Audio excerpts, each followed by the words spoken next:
بسم اللہ الرحمن الرحیم۔ السلام علیکم ورحمۃ اللہ وبرکاتہ۔ ایک عرابی کے سوال جواب۔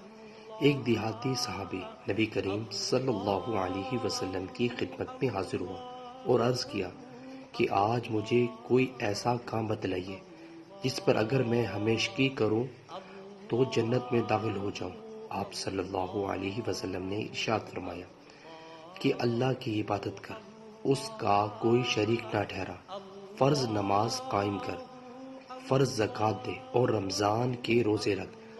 دیہاتی صحابی نے کہا، اس ذات کی قسم جس کے ہاتھ میں میری جان ہے، ان عملوں پر میں کوئی کمی اور زیادہ نہیں کروں گا۔